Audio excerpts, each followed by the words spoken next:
নমস্কার, আমি অ্যাস্ট্রোলজার সুজিত আমার ইউটিউব চ্যানেলের সকল দর্শকদের স্বাগত জানাই। আজকের আলোচ্য বিষয় মাসিক রাশিফল জানুয়ারি 2026, মকর রাশি মকর লগ্ন 2026 সালের জানুয়ারি মাস মকরের জন্য কেমন কাটবে সেই নিয়ে আজকের আলোচনা শুরু করব।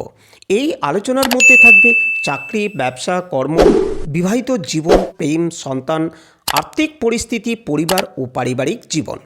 সেই সাথে থাকবে প্রতিকার ও প্রতিবিধান। তাই আপনারা ভিডিওটি স্কিপ করে যাবেন না, ভিডিওটি মনোযোগ সহকারে শেষ পর্যন্ত শোনার চেষ্টা করবেন, তাতে আপনাদেরই কাজে আসবে। তাই যারা আমার চ্যানেলে নতুন করে যুক্ত হয়েছেন তাদের প্রত্যেককে অনুরোধ করছি চ্যানেলটিকে সাবস্ক্রাইব করুন, তার সাথে সাথে অল নোটিফিকেশনটিকে ক্লিক করে রাখবেন। এছাড়া ভাগ্যের দিক থেকে কোনো রকম সমস্যা থাকলে আমার সাথে যোগাযোগ করতে পারেন, তবে আমার কাছে ফ্রিতে কোনো ভাগ্য বিচার পাবেন না। ভাগ্য জানতে গেলে আগে বুকিং করতে হবে। এছাড়া আমি বাস্তুবিচার করে থাকি দীর্ঘ কয়েক বছর ধরে। আপনারা চাইলে আমার সাথে যোগাযোগ করতে পারেন, তবে বুকিং করার মতো সামর্থ্য না থাকলে অযথা কল করে সময় নষ্ট করতে যাবেন না। চলুন, হ্যাপি নিউ ইয়ার 2026 সকলকে প্রীতি ও শুভেচ্ছা জানিয়ে আজকের আলোচনা এখান থেকে শুরু করতে চলেছে। 2025 সালে রাজ্য রাজনীতিতে অনেক অশান্তি, মারামারি, খুনোখুনি, রক্তপাত হতে দেখেছি আমরা সকলেই। অনেক রাশি লগ্ন তারাও ভীষণ অশান্তি কষ্টের মধ্যে দিয়ে কাটিয়েছেন সারাটি বছর। সেই সাথে মকর রাশির জাতক জাতিকারাও স্বাস্থ্য এবং আর্থিক সমস্যা ফেস করেছেন 2025-এর সারাটি মাস জুড়ে। এবার জানব 2026-এর প্রথম মাস অর্থাৎ জানুয়ারি মাস কেমন কাটবে আপনাদের। কালপুরুষের দশম রাশি মকর, শনির দ্বারা প্রভাবিত এবং জলতত্ত্বের রাশি। 7.5 ঢাইয়া এর কোনো প্রভাব নেই মকরের ক্ষেত্রে বর্তমানে, কিন্তু দ্বিতীয়ভাবে রাহু অবস্থান করে রয়েছে। এছাড়াও এই মাসে 13 তারিখের পর থেকে 4টি গ্রহ এই রাশিতেই প্রবেশ করবেন, মানে আপনার রাশিতেই প্রবেশ করবেন। 13ই জানুয়ারি শুক্র, 14ই জানুয়ারি রবি, 16ই জানুয়ারি মঙ্গল, 17ই জানুয়ারি বুধ এরা পরপর মকর রাশিতে প্রবেশ করবেন। 16ই জানুয়ারি মঙ্গল মকর রাশিতে প্রবেশ করার সাথে সাথে মকরের রাগ, জেদ, তেজ এগুলো প্রচণ্ড হারে বাড়তে দেখতে পাওয়া যাবে, কারণ মকর রাশিতে মঙ্গল উচ্চস্থ হয়। নবমপতি, দশমপতি তারা এক জায়গায় অবস্থান করছেন, তার সাথে সাথে একাদশপতির সমন্বয় ঘটবে। চতুর্থপতি, পঞ্চমপতি তারা কানেক্টেড হচ্ছে মকর রাশিতেই। এর ফলে মকরের ক্ষেত্রে একাধিক রাজযোগ সৃষ্টি হতে দেখতে পাওয়া যাবে। কিছু মকরের এই ক্ষেত্রে রাজতুল্য পরিবর্তন দেখতে পাওয়া যাবে। ছিলেন রাস্তায়, এবার বসলেন রাজ সিংহাসনে। এরকম পরিবর্তন কিন্তু মকর রাশির জাতক জাতিকাদের ক্ষেত্রে দেখতে পাওয়া যাবে। এই চরম পরিবর্তন লক্ষ্য করা যাবে 16ই জানুয়ারির পর থেকে। এই সময় থেকে পরবর্তী 1.5 মাস অর্থ বর্ষা অর্থাৎ ধন বর্ষা দেখতে পাওয়া যাবে। টাকা ধরে রাখার জন্য এখন থেকে পরিকল্পনা করতে হবে। মকরের এতটাই উন্নতি হবে যে সেটা ভীষণ ভীষণ প্রমিসিং, কিন্তু দ্বিতীয় রাহু থাকার কারণে টাকা আসছে, কিন্তু ধরে রাখার মাঝখানে আপনি দাঁড়িয়ে আছেন। এই জায়গাটাকে আটকানোর জন্য এখন থেকেই প্রিপেয়ার্ড হতে হবে, আপনাকে প্রস্তুত হতে হবে। খরচের উপর নিয়ন্ত্রণ রাখতে হবে, অপ্রয়োজনীয় খরচকে একেবারেই অ্যাভয়েড করতে হবে। শরীর স্বাস্থ্য মোটামুটি ভালোই থাকছে, বড় কোনো সমস্যা নেই বললেই চলে। আগুন, ইলেকট্রিক থেকে সাবধানে থাকবেন। বাইকের স্পিড কম রাখতে হবে। লগ্নে মঙ্গল রয়েছে, হঠকারী মানসিকতা কাজ করবে, রাগ জেদ বাড়তে পারে। ষষ্ঠে বকরি বৃহস্পতি রয়েছে এবং দ্বিতীয় রাহু রয়েছে, ফলে খাবারের প্রতি আগ্রহ বাড়তে দেখা যাবে। তার জন্য আপনাকে কন্ট্রোল করতে হবে। পেটের সমস্যায় ভুগতে পারেন, মাথায় রাখবেন এ বিষয়ে আপনি যত ভুগবেন ততই আপনার প্রাপ্তিযোগ নষ্ট হবে। আর এই সুযোগটাকে হাতছাড়া করলে ভবিষ্যতে আর এই রকম সুযোগ আর কোনো দিন পাবেন না। এই সময় জীবনটাকে বদলে নিতে পারেন। প্রত্যেকটা সিদ্ধান্ত মকরের জন্য অসাধারণ হতে চলেছে। মান সম্মান যশ বৃদ্ধির সম্ভাবনা অনেকটাই বেশি। আপনার ইচ্ছে, আপনার ক্রিয়েটিভিটি এই সমস্ত কিছু মিলে একটা নতুন কিছু হওয়ার সম্ভাবনা দেখতে পাওয়া যাচ্ছে। নতুন করে প্রেমে পড়তে পারেন।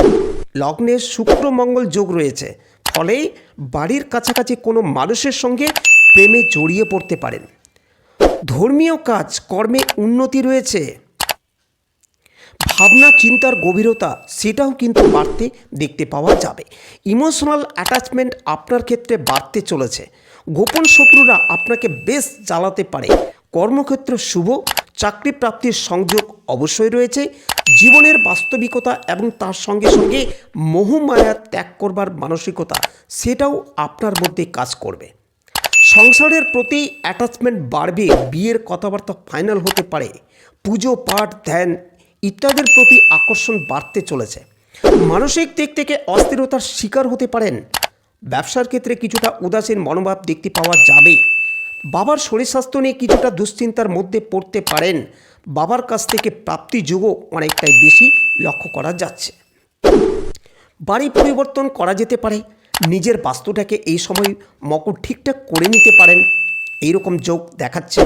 বাড়ি কেনা, বাড়ি বিক্রি করা, সম্পত্তির ভাগ পাওয়া ইত্যাদির সম্ভাবনা অনেক অনেক বেশি। প্রত্যেকটি কাজের মধ্যে একটা সিস্টেম নিয়ে আসার চেষ্টা এটা অবশ্যই মকর করতে পারেন। বাড়ির কোনো বয়স্ক সদস্য হঠাৎ করে অসুস্থ হয়ে পড়তে পারেন, তার কারণে আপনার ব্যয় বৃদ্ধির সম্ভাবনা অনেকটাই বেশি। দান করার ফলে মকর তৃপ্তি লাভ করবেন, হাতে টাকা পয়সা আসবে, কর্মতৎপরতা এটা বাড়তে চলেছে। যারা সারের ব্যবসা খুলতে চাচ্ছেন, কাঠের ব্যবসা, কনস্ট্রাকশনের ব্যবসা এই সময় শুরু করা যেতে পারে। স্টক মার্কেটে উন্নতির সম্ভাবনা অনেকটাই বেশি। যারা কাপড়ের ব্যবসা, মুদিখানার দোকান করছেন বা বর্তমানে রয়েছে, তাদের ক্ষেত্রে উন্নতি লক্ষ্য করা যাচ্ছে। তাহলে এবার চলে আসবো নক্ষত্রভিত্তিক আলোচনা প্রসঙ্গে। সবার প্রথম রয়েছে উত্তরাষাঢ়া নক্ষত্র। কাজকর্মের সুযোগ বাড়বে। চাকরি সংক্রান্ত বিষয়ে বড়সড় সিদ্ধান্ত নিতে পারেন। কর্মক্ষেত্রের কলিগদের সঙ্গে অল্প বিস্তর অশান্তি লক্ষ্য করা যাচ্ছে। রয়েছে প্রমোশনের সম্ভাবনা। রেসপন্সিবিলিটি বাড়তে চলেছে। বাবার শরীরটা হঠাৎ করেই খারাপ হতে পারে। বেড়াতে যাওয়া, দূরদেশ যাওয়া, ট্রান্সফার ইত্যাদির সংযোগ বাড়তে দেখা যাবে। শারীরিক দিক থেকে সচেতন হতে হবে। চোখ এবং হৃৎপিণ্ড আপনাকে বেশ ভোগাতে পারে। বাইক চালাবার সময় একটু সাবধানতা অবলম্বন করতে হবে। জীবনে নতুন প্রেম আসতে পারে। জীবনের দুঃখ কষ্ট সেটা কেটে যাওয়ার সম্ভাবনা দেখতে পাওয়া যায়। স্বামী কিংবা স্ত্রীর সঙ্গে গভীর অ্যাটাচমেন্ট হতে চলেছে। হঠকারিতা অ্যাভয়েড করতে হবে। সমস্ত রকম আইনি জটিলতা এড়িয়ে যেতে হবে। দাঁতের সমস্যায় অল্প বিস্তর ভুগতে চলেছেন। পরবর্তী নক্ষত্র শ্রবণা।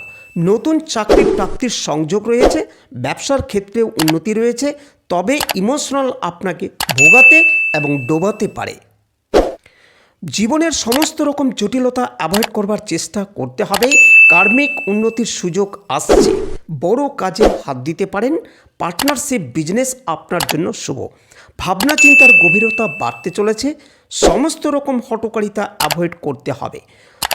শ্রবণা নক্ষত্রের জাতক বা জাতিকারা অকারণ ঝগড়াঝাটি অশান্তিতে জড়িয়ে পড়তে পারেন। খুব কাছের প্রতিবেশী বন্ধুদের সাথে মতের অমিল করতে দেখা যাবে। কর্মক্ষেত্রে সমস্যা রয়েছে, তাই ছোট্ট বিষয়কে বাড়তে দেবেন না, না হলে জটিল পরিস্থিতি তৈরি হতে পারে। কর্ম পরিবর্তনের যোগ এ মাসেই লক্ষ্য করা যাচ্ছে। পরবর্তী শেষ নক্ষত্র ধনিষ্ঠা। ধনিষ্ঠার রেসপন্সিবিলিটি বাড়তে চলেছে। মাথার যন্ত্রণা, শিরদাঁড়ায় যন্ত্রণায় কষ্টপ্রাপ্ত হতে পারে। প্রেমিক প্রেমিকার সম্পর্কের মধ্যে তৃতীয় ব্যক্তির আগমন করতে চলেছে এবং সেটা কিন্তু বিপজ্জনক রূপ ধারণ করতে পারে। মায়ের সঙ্গে সম্পর্ক কিছুটা খারাপ হতে পারে। বড় কাজে হাত দিতে পারেন। ভাবনা চিন্তার গভীরতা বাড়ছে। মানসিক দিক থেকে চাপমুক্ত হওয়ার জন্য অ্যাক্টিভ হয়ে উঠতে হবে। কর্মক্ষেত্রে উন্নতির সুযোগ দেখতে পাওয়া যায়। চোখের সমস্যায় ভুগতে চলেছেন। ভাই বোন এদের সঙ্গে সম্পত্তি বন্টনের জন্য হালকা বিবাদে জড়িয়ে পড়তে পারেন। কথাবার্তা বলবেন সবসময় ভাবনা চিন্তা করে, অন্যথায় অস্বস্তির মধ্যে পড়তে পারেন। নতুন কোনো মানুষের দ্বারা উপকৃত হওয়ার সম্ভাবনা রয়েছে। সোশ্যাল মিডিয়ার মাধ্যমে বন্ধু সংখ্যা বাড়তে দেখা যাবে। তাহলে আপনাদেরকে জানালাম 2026 জানুয়ারি মাস সম্পর্কে। এই মাস মকর রাশি মকর লগ্নের ক্ষেত্রে বিরাট খারাপ নয়, উল্টে প্রচণ্ড উন্নতির মাস বলা যেতে পারে। এরপরে চলে আসবো প্রতিকারের কথায়। বিশেষ করে যারা অর্থনৈতিক সমস্যায় ভুগছেন তারা ধারণ করবেন সিডনেন ব্রেসলেট এবং তার সঙ্গে এমেথিস্ট ক্রিস্টাল ব্রেসলেট ধারণ করতে পারেন। যারা শারীরিক দিক থেকে প্রবল সমস্যায় ভুগছেন তারা এমেথিস্ট এবং পাইরাইটস ধারণ করবেন, তার সাথে সাথে ছয়মুখী রুদ্রাক্ষ এটাও ধারণ করতে হবে। তাহলে আজকের মতো এখানে সমাপ্ত করলাম। ভালো থাকবেন প্রত্যেকে। ভিডিওটি শেষ পর্যন্ত শোনার জন্য প্রত্যেককে অসংখ্য ধন্যবাদ।